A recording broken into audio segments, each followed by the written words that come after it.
Erickson chapter 27 brings us back again to this theme which we've been dealing with, which is the central meaning of the atonement. In this chapter, he utilizes the subject, the central theme of the atonement. How should we see it schematically in a way that would help us understand or wade through or differentiate between all of these opposing theories? And there's some background factors that he notes. First of all, the nature of God. Well, God is perfect. Second, the status of the law, inviolable. It can't be broken. The human condition, depraved. Remember, that means unable, polluted, not completely able to satisfy the law of God, which is slightly different from the modern understanding what the word depraved means. You could say unable, if you wish, rather than depraved. And then Christ, his atoning death, is of infinite worth. And the Old Testament sacrificial system then demonstrates the atonement. And with all of these different theories of the atonement, it interests me that the Old Testament presents so clearly the sacrificial atonement, the substitutionary atonement. I don't know how people can have so many various views of what the atonement meant when the entire Old Testament leads up to and testifies to that great event that took place in the New Testament. The New Testament teaching then is that the New Testament presents Christ as our substitute, and the Pauline writings present the same. So, consistent teaching in these books. Now, to the basic meaning of atonement, the author notes sacrifice, Hebrews 9, 6 through 15, is one of the first essential ingredients of that meaning. And one thing I'd like to point out, if you follow this reading in Hebrews 9, 6 through 15, the author, who I think was Paul, but nevertheless, in 9 through 15, he says that Christ came to be a high priest of good things to come, and by his own blood entered once into the holy place, etc., etc. And then in verse 15, and for this cause, he is the mediator of the New Testament, that by means of death for the redemption of the transgressions that were under the First Testament, they which are called might receive the promise of eternal inheritance.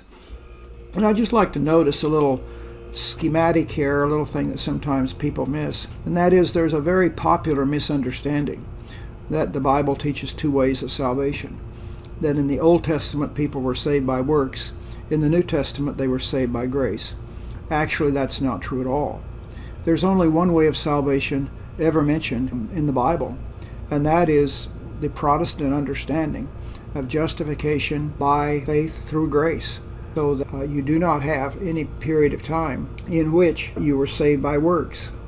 In Genesis 15, verse 6, when God reckons righteousness to Abraham, verse 6 says, and Abraham believed in the Lord, and God counted it to him for righteousness.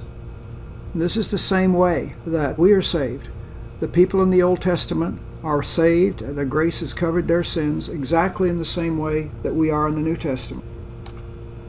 And so that again in Galatians chapter 3, Paul refers to this account in Abraham's life.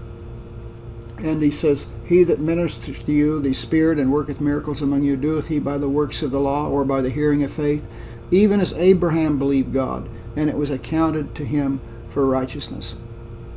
So you see, we're saved the same way throughout the Old and the New Testaments.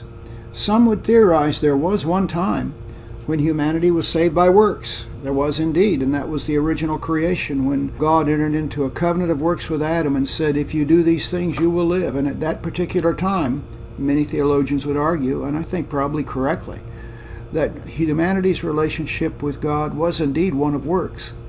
But Adam failed in that covenant. It did not succeed. And then at that point, from Genesis 3:15 on, the relationship of humanity with God is configured according to grace and redemption and covenant, most abundantly and solely illustrated in the New Testament fulfillment of the coming of Christ.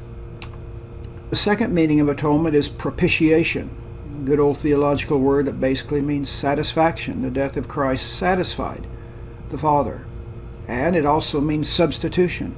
Christ died in our place, 2 Corinthians 5:21, for he made him who knew no sin to be sin, that we might become the righteousness of God in him.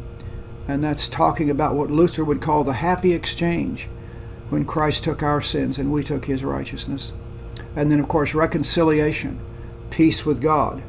There is therefore now no condemnation, katakrima, judgment against those who walk with the Spirit, not according to the flesh.